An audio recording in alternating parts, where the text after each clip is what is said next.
महत्त्वाची बातमी डोंबिवलीच्या खंबाळपाड्यात संघाच्या शाखेवर दगडफेक झाली। लहान मुलं प्रशिक्षण घेत असताना अचानक दगडफेक झालेली आहे। सुनील जाधव आमचे प्रतिनिधी आपल्या सोबत जोडलेले आहे। सुनील, काय सांगाल?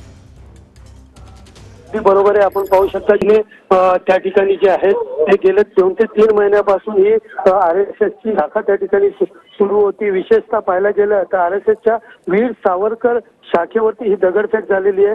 रात्री 8 वाजेच्या सुमारास ज्या ठिकाणी या ठिकाणी आपण पाहायला गेलं तर या ठिकाणी मुलांना खेळाचे प्रशिक्षण वगैरे दिले जात होते, त्यावेळेला ही दगडफेक झालेली आहे। या शाखेचे अध्यक्ष जे आहेत संजू चौधरी व त्याचबरोबर शिक्षक आहे पवन कुमार यांच्या नेतृत्वात या ठिकाणी जे प्रशिक्षण दिलं जात होतं, यावेळेला ही दगडफेक झालेली आहे। आणि या दगडफेकीच्या नंतर संतप्त असे जे आरएसएसचे या ठिकाणी आरएसएसचे कार्यकर्ते यांनी या ठिकाणी संतापाची भावना व्यक्त करत टिळकनगर पोलीस स्थानकामध्ये अज्ञात व्यक्तीवरती गुन्हा दाखल केलेला आहे।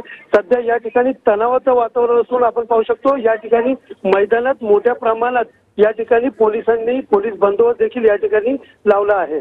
नक्कीच सुनील, या दगडफेकीत कोणी लहान मूल जखमी झालेलं नाहीये ना? या संदर्भात काही माहिती? ज्या पद्धतीने संबंधित अधिकारी व कर्मचाऱ्यांनी यांना विचारणा केली असता व त्याचबरोबर कार्यकर्त्यांना विचारणा केली असता सायंकाळी ज्या वेळेला 8 वाजता प्रशिक्षण सुरू होतं त्यावेळेला बाजूच्या झाडीतनं दगडफेक झालेली। सुदैवाने या ठिकाणी जे लहान लहान मुलं होती त्यांना कुठलाही दगड लागला नाहीये, कोणी जखमी नाहीये। मात्र या घटनेमुळे तणावाचं वातावरण जे आहे ते कल्याण डोंबिवली परिसरात मोठ्या प्रमाणात असल्याचं चित्र दिसून येत आहे। नक्कीच, धन्यवाद तुम्ही दिलेल्या या सविस्तर माहितीसाठी। तर ही 2 दृश्य आपण पाहतोय। डोंबिवलीच्या खंबाळपाडा संघाच्या शाखेवर दगडफेक झालेली आहे। लहान मुलं प्रशिक्षण घेत असताना अचानक ही दगडफेक झाली। आजूबाजूच्या झाडीतून अचानक ही दगडफेक झाल्याची प्राथमिक माहिती कळते।